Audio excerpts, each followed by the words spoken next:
sexy welding people from YouTube, how you guys doing? I hope you guys having a good day. I'm not. Oh my gosh.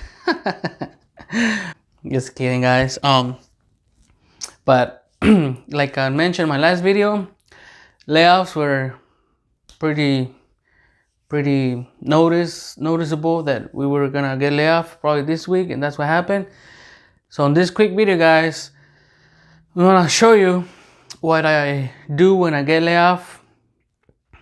First of all, even though you see it coming, and it is what it is, you just have to be cool about it. Some people get mad, and some people even like trying to sue the company because they don't want to get laid off, and they make a big deal out of it. So I mean, if there's no more work for you, then what are you gonna do?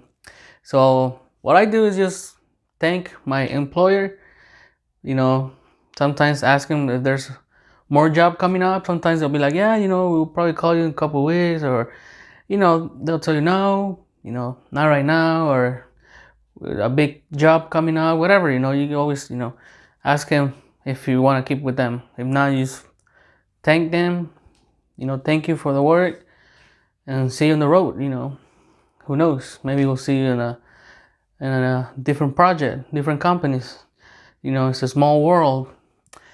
And after that, make sure when you get laid off, if you have a toolbox, make sure you have all your shit, because once you leave the job site, especially if you're out of state, you're not gonna come back for a grinder, or you're not gonna come back for little stuff.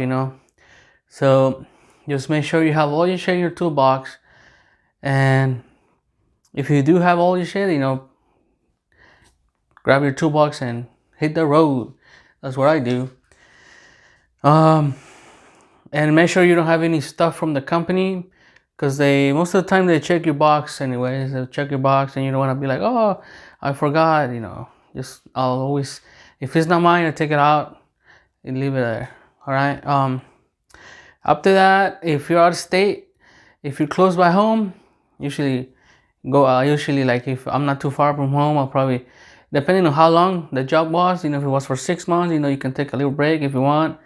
I usually drive back home, take some time off, do stuff that you were wanting to do but you couldn't because you were working and you were out of state, obviously making money.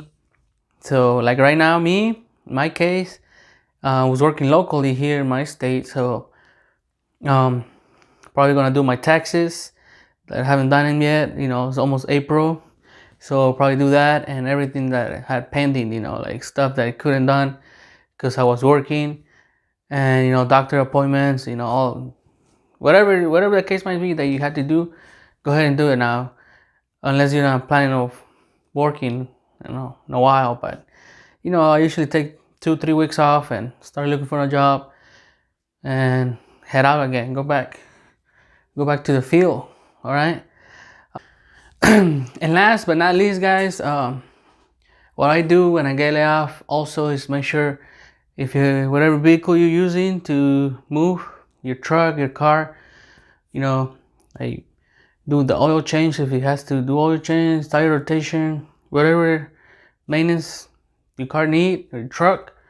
That's a good time to get it done, because once you hit the road, you want to have your vehicle inspection, everything good, make sure everything's running right. And actually, my next video is gonna be about my truck. I'll show you guys some couple things that I done to it, so stay tuned for it, and stay tuned for more videos for Captain Manny. Again, layoff came, and no biggie, no big deal. A lot of work going on, like I said on my last video, and we knew it was coming, and it's here. All right. Oh my gosh. All right. Why not, guys? Stay safe out there. Keep welding, and we'll see you on the next video. All right. Don't forget to subscribe and share the video if you like it, and we'll see you next time. All right. Adios.